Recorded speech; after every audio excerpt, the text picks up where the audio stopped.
আসসালামু আলাইকুম ওয়া রাহমাতুল্লাহি ওয়া বারাকাতুহু। আলহামদুলিল্লাহি রাব্বিল আলামিন ওয়াসসালাতু ওয়াসসালামু আলা সাইয়্যিদিল মুরসালিন ওয়া আলা আলিহি ওয়া সাহবিহি আজমাইন। আম্মা বা'দ, ফাকাদ ক্বালা আল্লাহু সুবহানাহু ওয়া তাআলা ফি কালামিল মাজিদ ওয়া ফুরকানিল হামিদ। বা'দ আউযু বিল্লাহি মিনাশ শাইতানির রাজীম। বিসমিল্লাহির রাহমানির রাহিম। উদউ ইলা সাবিলি রাব্বিকা বিল হিকমাতি ওয়াল মাউইজাতিল হাসানাহ ওয়াজাদিলহুম বিল্লাতী হিয়া আহসান ইন্না রাব্বাকা হুয়া আ'লামু বিমান ইহতাদা ইলা আখিরিল আয়াহ। ويقول النبي صلى الله عليه وسلم الدين والنصيحة أو كما قال عليه الصلاة والسلام رب اشرح لي صدري ويسر لي أمري واحلل عقدة من لساني يفقهوا قولي। প্রিয় দর্শক, এই মুহূর্তে যারা আমাদের ইসলাম ও জীবন প্রোগ্রাম দেখছেন অথবা পরবর্তী দেখবেন অথবা ফেসবুক ইউটিউবে পরবর্তী সময় সুযোগ পেলে দেখবেন, আপনাদের সবাইকে আন্তরিক স্বাগত। আল্লাহ সুবহানাহু ওয়া তাআলা কোরআনে কারীমের মধ্যে বলেছেন, ইয়া আইয়ুহাল্লাযীনা আমানু উদখুলু ফিস সিলমি কাফা ওয়া লা তাত্তাবিউ খুতুওয়াতিশ শাইতান ইন্নাহু লাকুম আদুউম মুবিন। যে মুমিন, হে বিশ্বাসী গণ, তোমরা প্রবেশ করো ইসলামে পরিপূর্ণভাবে। উদখুলু ফিস সিলমি কাফা ওয়া লা তাত্তাবিউ খুতুওয়াতিশ শাইতান, এবং শয়তানের ফুটস্টেপ তোমরা শয়তানের পদাঙ্ক অনুসরণ করো না, কেননা শয়তান তোমাদের ইন্নাহু লাকুম আদুউম মুবিন, ওপেনলি এবং প্রকাশ্য তোমার দুশমন। শয়তান সর্বদাই চায় এবং কসম খেয়েছে, লা উগওয়িয়ান্নাহুম আজমাইন সুম্মা লাআতিয়ান্নাহুম মিন বাইনি আইদিহিম ওয়া মিন খালফিহিম ওয়া আন আইমানিহিম ওয়া আন শামাইলিহিম ওয়া লা তাজিদু আকসারাহুম শাকিরিন। সূরা আরাফে আল্লাহ তাআলা উল্লেখ করেছেন, শয়তান বলেছে, হে আল্লাহ, আমি আপনার বান্দাদেরকে সামনে থেকে, পিছের থেকে, ডানে থেকে, বাঁয়ে থেকে, সব দিক থেকে আমি আসবো এবং তাদেরকে পথভ্রষ্ট করার চেষ্টা করব। তাদের মধ্যে বেশিরভাগ আপনি পাবেন আপনার বান্দাদের দ্বারা শুকরিয়া আদায় করে না, যারা ইবাদতগার পরেজগার মুত্তাকি অবলম্বন করে না। আমি যে আয়াতটি তেলাওয়াত করেছি, উদখুলু ফিস সিলমি কাফা, তোমরা ইসলামে প্রবেশ করো, শান্তির ধর্মে প্রবেশ করো পরিপূর্ণভাবে, এটি ঘটনার পরিপ্রেক্ষিতে নাজিল হয়েছিল। একজন সাহাবী ছিলেন, নাম হলো আব্দুল্লাহ ইবনে সালাম রাদিয়াল্লাহু তাআলা আনহু, যিনি প্রকৃতপক্ষে একজন ইহুদি ছিলেন। পরবর্তীতে ইসলাম গ্রহণ করার মাধ্যমে রাসূলের সোহবত প্রাপ্ত হয়ে অনেক সৌভাগ্যবান এবং অনেক বড় সাহাবী হিসাবে বিখ্যাত রয়েছেন। আব্দুল্লাহ ইবনে সালাম রাদিয়াল্লাহু তাআলা আনহু যেহেতু ইহুদি ছিলেন, ইহুদিদের একটি বিশ্বাস ছিল তাদের জন্য উটের গোশত খাওয়া, লাহমুল ইবিল, দ্য মিট অফ ক্যামেল, তাদের জন্য খাওয়াটা বৈধ নয়। যদিও কথাটা সঠিক নয়, কিন্তু তারা মনে করত যে হযরত ইয়াকুব আলাইহিস সালাম বরং ইসরাইল অথবা ইব্রাহিম আলাইহিস সালাম থেকে এই উটের গোশত খাওয়াটা হারাম হয়েছে। অথচ আল্লাহ সুবহানাহু ওয়া তাআলা কোরআনের মধ্যে বলেছেন, মা কানা ইব্রাহিমু ইয়াহুদিয়ান ওয়ালা নাসরানিয়ান ওয়ালাকিন কানা হানিফা মুসলিমা ওয়া কানা মিনাল মুশরিকিন। যেমন ইহুদিরা বলে, জুস পিপল বলে যে উনি ইহুদি ছিলেন, খ্রিস্টানরা বলে উনি খ্রিস্টান ছিলেন। আল্লাহ বলেন, মা কানা ইব্রাহিমু ইয়াহুদিয়ান, ইব্রাহিম আলাইহিস সালাম না ইহুদি ছিলেন না খ্রিস্টান ছিলেন, ওয়ালাকিন কানা হানিফা মুসলিমা, কিন্তু উনি একত্ববাদের উপর বিশ্বাসী ছিলেন এবং একমাত্র পরিপূর্ণভাবে সিনসিয়ারিটির সাথে আল্লাহর ইবাদতের মধ্যে মশগুল থাকতেন, মুসলমান ছিলেন। ওয়া কানা মিনাল মুশরিকিন, এবং উনি কাউকে আল্লাহর সাথে অ্যাসোসিয়েট করতেন না, শরীক করতেন না। তো হযরত আব্দুল্লাহ ইবনে সালাম রাদিয়াল্লাহু তাআলা আনহুর যেহেতু উনি ইহুদি ছিলেন, মুসলমান হওয়ার পরে দুইটা জিনিসকে উনি অপছন্দ করেছিলেন। একটি হলো যে উটের গোশত খাওয়া, যেটা মুসলমানদের জন্য 100% হালাল, কিন্তু ইহুদির জন্য তারা সেটা আরাক্ষা খেত না, বিশেষ করে উটের দুধ। আরেকটি হলো যে শনিবার দিন তারা ইবাদতের মধ্যে থাকতো না, এবং তারা সম্মানিত দিন মনে করে, ইয়ামুস সাবত, এখনও তারা করে সেটি। আব্দুল্লাহ ইবনে সালাম রাদিয়াল্লাহু তাআলা আনহু শনিবারকে সম্মান করতেন মুসলমান হওয়ার পরেও, এবং উটের গোশত এবং উটের দুধ থেকে উনি বিরত থাকতেন।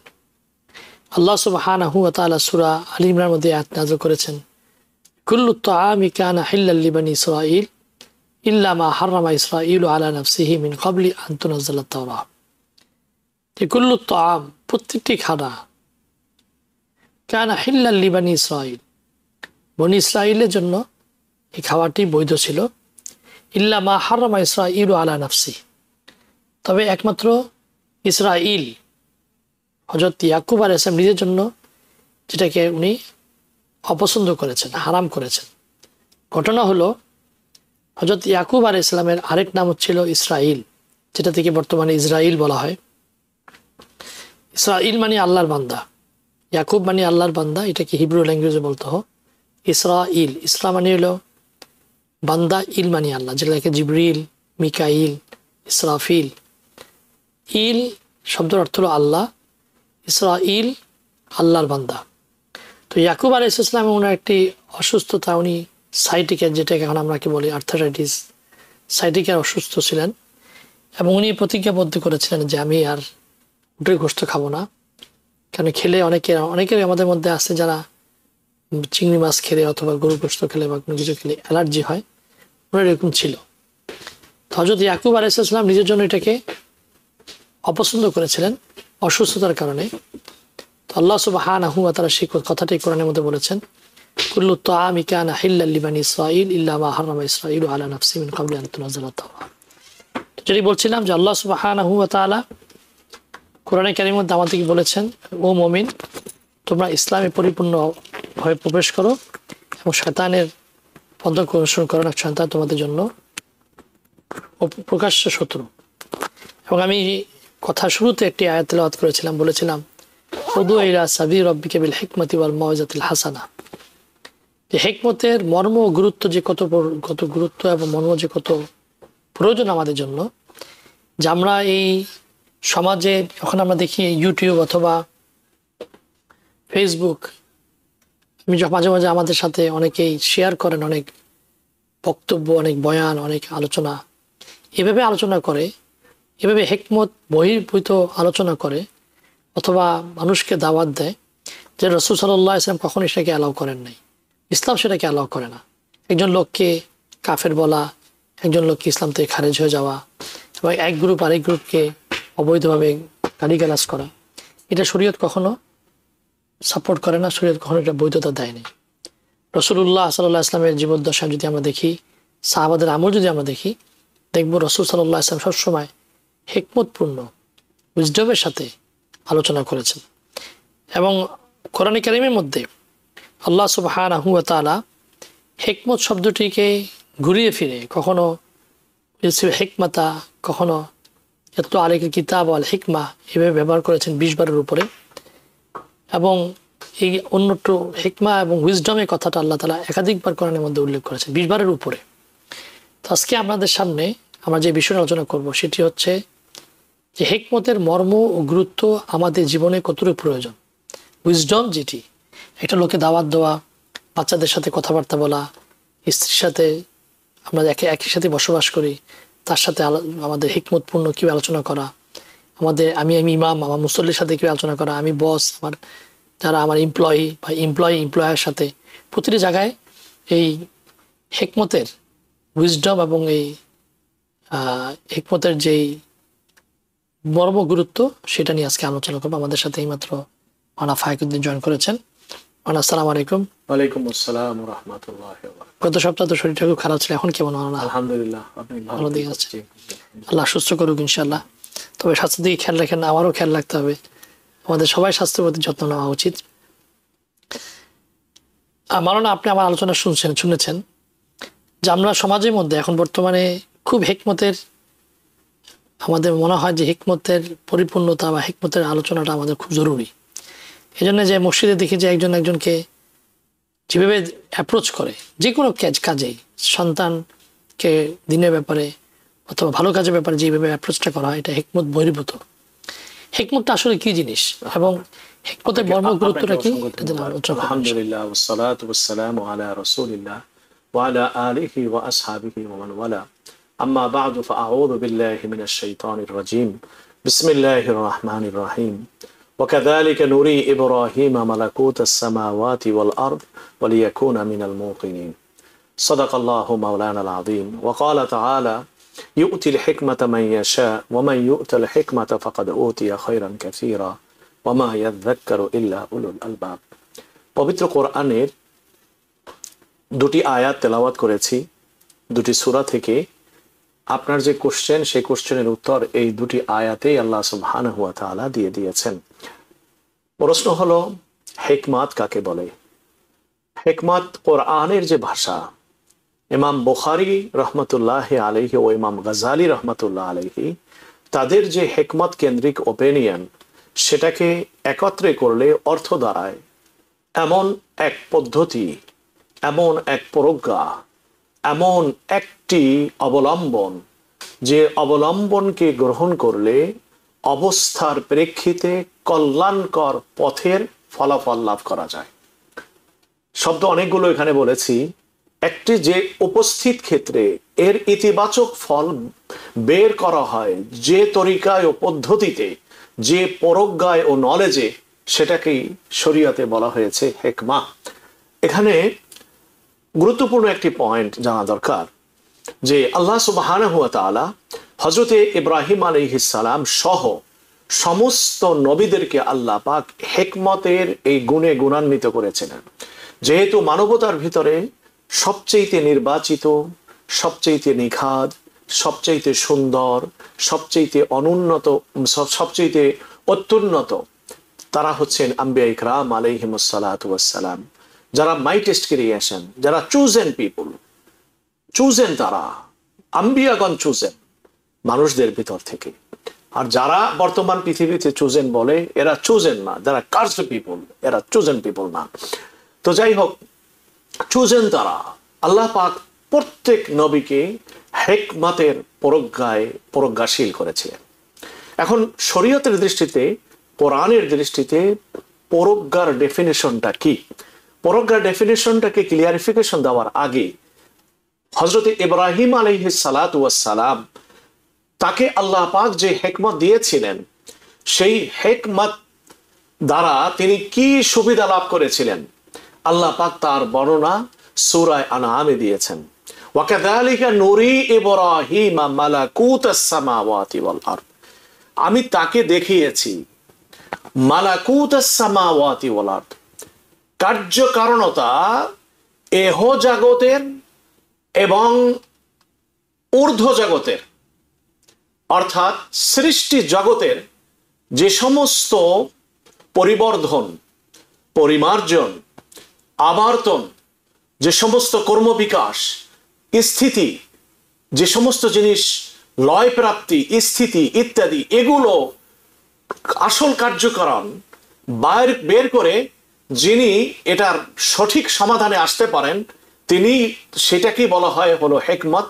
আর এই হিকমতটাই হযরতে ইব্রাহিম আলাইহিস সালাতু ওয়াস সালামের কে আল্লাহ সুবহানাহু ওয়া তাআলা দিয়েছিলেন।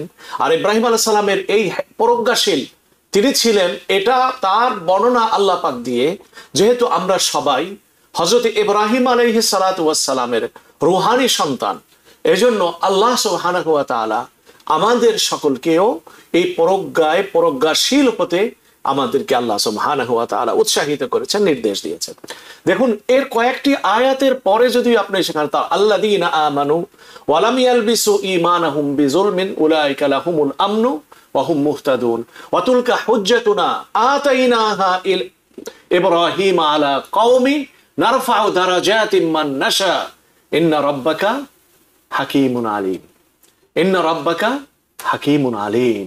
সেখানে ওই যে হিকমত, হযরত ইব্রাহিম আলাইহিস সালাতু ওয়াস সালাম তিনি এই হিকমতের গুণে গুণান্বিত ছিলেন বিধায় এই সূর্যের উদয়, সূর্যের অস্ত, চন্দ্রের উদয়, চন্দ্রের অস্ত, প্রত্যাহিক পৃথিবীর ভিতরে সূর্যের উদয় অস্ত, মাসকেন্দ্রিক চাঁদের উদয় এবং অস্ত, দৃশ্যমান হওয়া, হারিয়ে যাওয়া, আলোকময় তারকা জগৎ ইত্যাদি, এগুলা সমস্ত ঘটনা বলে দেখে হযরত ইব্রাহিম আলাইহিস সালাতু ওয়াস সালাম এর আসল যিনি স্রষ্টা, যিনি এগুলাকে নিয়ন্ত্রণ করেন, তাকে তিনি বের করে ফেলছেন। কিন্তু যারা গ্রিক দার্শনিক, তারা এটা বের করতে পারে নাই। অ্যারিস্টটল তারা পারে নাই, প্লেটো এরা পারে নাই। এরা পারে নাই, গ্রিক দার্শনিক এখানে ফেল, তারা ব্যর্থ হয়ে গেছে, এটা আবিষ্কার করতে তারা পারেনি, কেননা তারা নবী নন, তারা নবী ছিলেন না বিদায় তাদের এই জন্য তাদের জ্ঞানের জগতের অসম্পূর্ণতা এ কারণেই তাদের ভিতরে ছিল।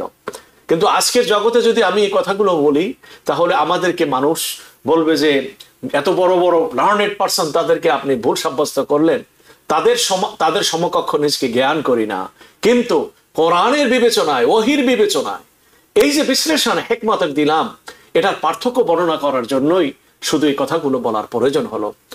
অ্যারিস্টটল, সক্রেটিস এরা সকলেই জগৎকে মনে করেছে অবিনশ্বর, এ জগতের ধ্বংস হবে না, লয় হবে না, ক্ষয় হবে না, এটা যেমন আছে এমন আজীবন অনন্তকাল ধরে এটা এভাবে থাকবে। কিন্তু সারা কমিউনিস্ট জগৎ এবং বস্তুবাদী জগৎ এর গত শতাব্দী পর্যন্ত তারা অ্যারিস্টটল, সক্রেটিসদের এদের যে আনিত এই যে কথা, এই যে বক্তব্য বিশ্ব জগৎকে কেন্দ্র করে সকলের বিশ্বাস এমনই ছিল। কিন্তু বিগ ব্যাং থিওরি আবিষ্কার হওয়ার পরেই দুনিয়ার ওই সমস্ত আগের হিসাব, যা আদিকাল থেকে পৃথিবী আছে, চন্দ্র আছে, সূর্য আছে, নক্ষত্র আছে, এই থিওরিটা পরিপূর্ণভাবে মিথ্যে সাব্যস্ত হয়েছে, ভুল সাব্যস্ত হয়েছে। আম্বিয়া ইকরাম আলাইহিমুস সালাতু ওয়াস সালাম তারা কিন্তু বিভ্রান্তিতে পতিত হন নাই। দেখুন কোরআন আল্লাহ পাক বলেন, ইন্নী ওয়াজ্জাহতু ওয়াজহিয়া লিল্লাযী ফাতারাস সামাওয়াতি ওয়াল আরদা হানিফা ওয়া মা আনা মিনাল মুশরিকিন। আমি আমার মনোবাক্য, আমার মনকে, আমার চিন্তা চেতনাকে সম্পূর্ণ নিবদ্ধ করলাম, উৎসর্গ করলাম, সঁপে দিলাম কার কাছে? ওয়াজহিয়া লিল্লাযী ফাতারাস সামাওয়াতি ওয়াল আরদ, ওই সত্তার প্রতি যিনি এই আসমান ও জমিনের স্রষ্টা। অর্থাৎ এটা সৃষ্টি হয়েছে, সৃষ্ট বস্তু, এটা জাগতিক জীবনে যা দেখছি এই পৃথিবীর উপরে, এই পৃথিবীটাই হলো শ্রেষ্ঠ, এই আসমানও সৃষ্ট, এটা সৃষ্টি করেছেন একজনে। যখন সৃষ্ট হয়েছেন এর কর্মকারক যিনি, তিনি আছেন এখানে, সুতরাং তিনি আল্লাহ। এটাই হচ্ছে সবচেয়ে চরম সত্য সৃষ্টি জগতের ভিতরে। হযরত ইব্রাহিম আলাইহিস সালাম তিনি এই সূর্যের উদয় অস্তের ভিতরে ঢুকে তিনি এখান থেকে তিনি কি করছেন? হিকমতের দ্বারা, প্রজ্ঞার দ্বারা তিনি আল্লাহ সুবহানাহু ওয়া তাআলা কে তিনি আবিষ্কার করতে পেরেছিলেন। তো যাই হোক, হিকমত আরেকটি জিনিস হচ্ছে ওই নলেজ। হিকমত কখনো নলেজ ছাড়া পাওয়া যায় না, হিকমত কখনো নলেজ ছাড়া পাওয়া যায় না। আর নলেজের ফলাফল হিকমত তো এই যে আল্লাহ তাআলা বলছেন ওয়াতাইনাল হিকমাতা, কোরআনের মধ্যে যে আল্লাহ তাআলা বলছেন যে ওয়াল্লামনাহু সানাতা লাবুসিল লাকুম লিতাহসিনাহুম মিন বাসিহি ফাহাল আনতুম শাকিরুন। আমি এই জন্য আগে বলছি সমস্ত নবীগণ হিকমতের গুণে গুণান্বিত ছিলেন। ওয়াতাইনাল কিতাবাল হিকমাতা ফাদ্দালনা আলা আলামিন, কোরআনের মধ্যে যে আল্লাহ তাআলা বলেছেন যে নবুয়তের সাথে এটা রাসূলের সুন্নত আমল।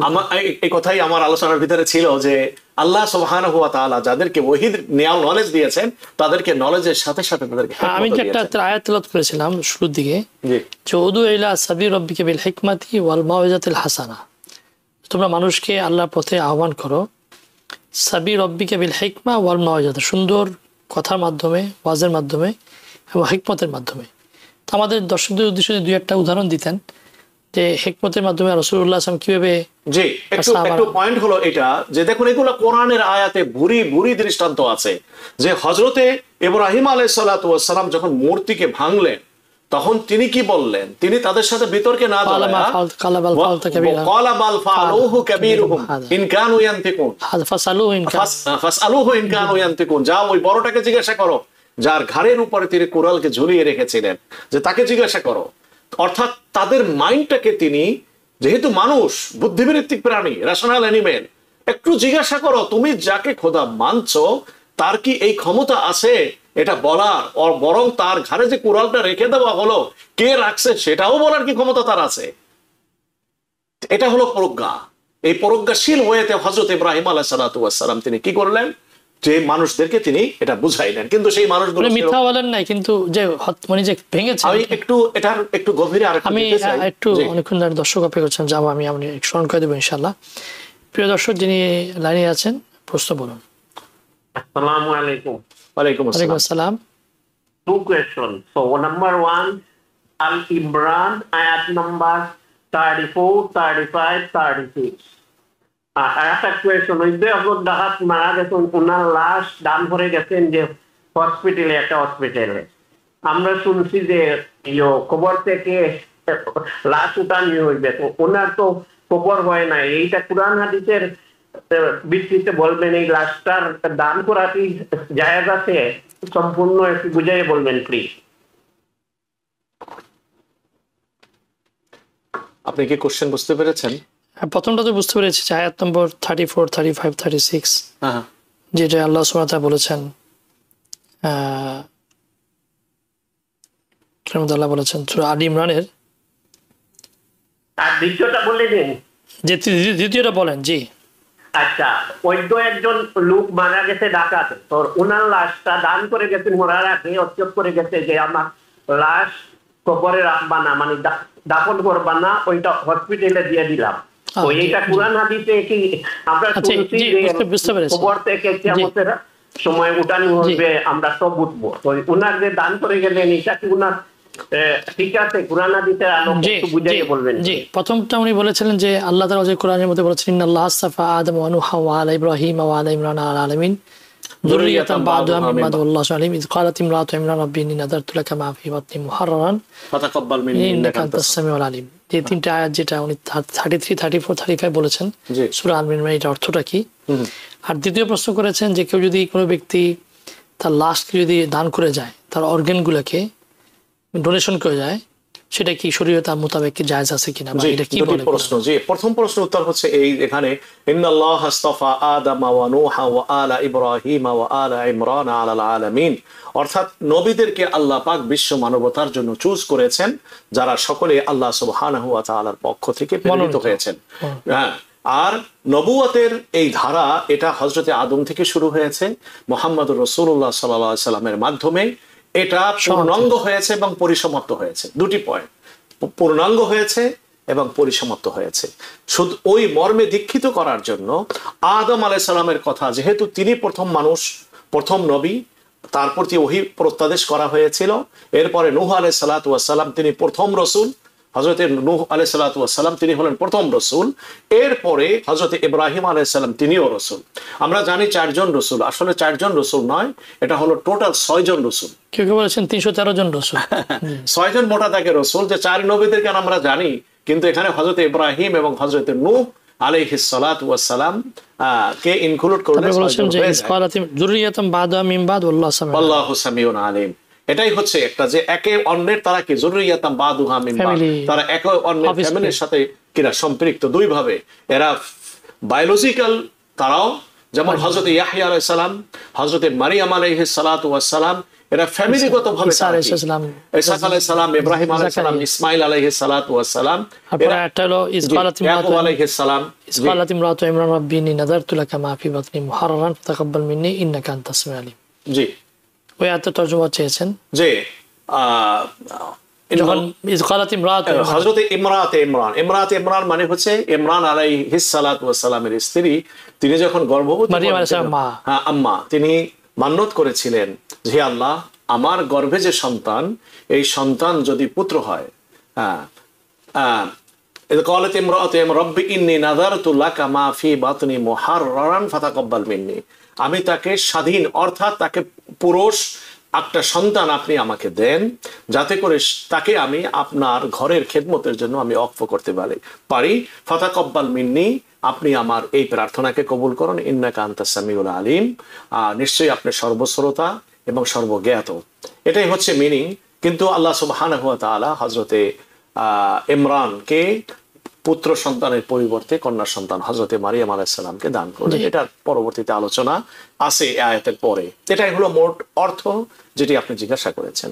2 নম্বর প্রশ্নের উত্তর, যে মৃত ব্যক্তি দেহ দান করা কোনো মেডিকেল কলেজে কিংবা ইউনিভার্সিটিতে গবেষণার জন্য এবং দাফন না করার ওসিয়াত করা, এই দোনোটা জিনিস শরীয়তের দৃষ্টিতে নাজায়েজ। কেন নাজায়েজ?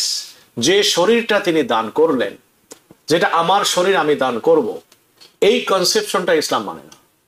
যে তোমার যে শরীর, কোনো কিছু দান করার আগে সাব্যস্ত হতে হবে যে এটা আমার যদি মালিকানা না থাকে, তাহলে সেটাকে আমি কিভাবে দান করতে পারি?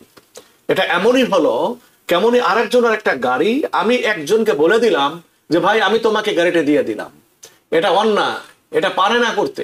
এদেশের সমাজ এটাকে মানে না। এই জন্য মানে না যে গাড়িটা যে তুমি দিবে, এটা দেওয়ার জন্য আগে তোমার এই গাড়ির মালিক হইতে হবে, তখনই কেবলমাত্র অন্য কাউকে তুমি বিক্রি করো কিংবা গিফটের মাধ্যমে তুমি কি করতে পারো, দিতে পারো। কেউ কারোর থেকে কোনো জিনিস দেওয়া বা মালিকানা সাব্যস্ত হয় কয়ভাবে? 3 ভাবে সাব্যস্ত হয়। একটা হলো ক্রয় সূত্রে, আর একটা হলো হেবার সূত্রে, আর একটা হলো ওয়ারিসি সূত্রে, ইনহেরিট সূত্রে আসে।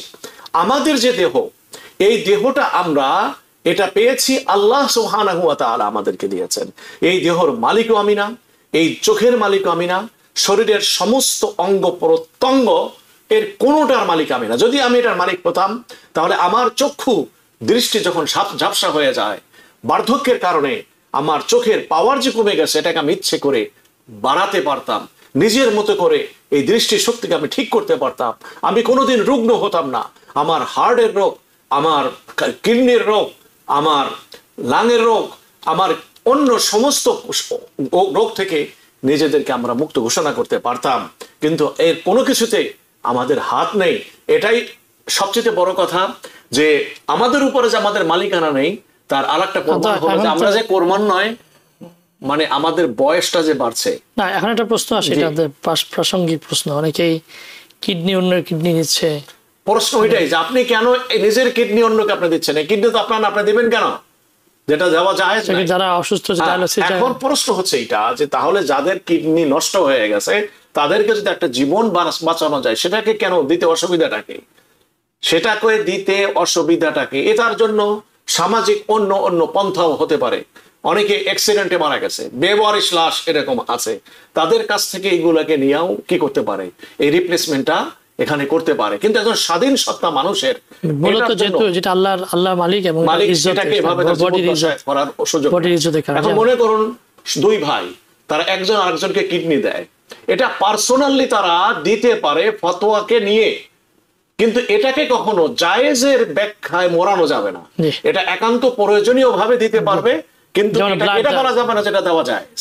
জি, আমাদের সময় আজকে যেহেতু, প্রিয় দর্শক, আজকে যেহেতু আজানের সময় হয়ে যাবে, আমরা আরেকটি প্রশ্ন নিয়ে আমরা আমাদের আজানে চলে যাবো ইনশাল্লাহ, এবং আমাদের প্রোগ্রাম শেষ করব। জি ইনশাল্লাহ। প্রিয় দর্শক যিনি ওয়েট করছেন, বলুন। আসসালামু আলাইকুম ওয়া রাহমাতুল্লাহি ওয়া বারাকাতুহু। আমি জামাইকা থেকে মাহমুদ বলছিলাম। আসলে আমি রাত্রিবেলা, হ্যালো, জি শুনতে পাচ্ছি।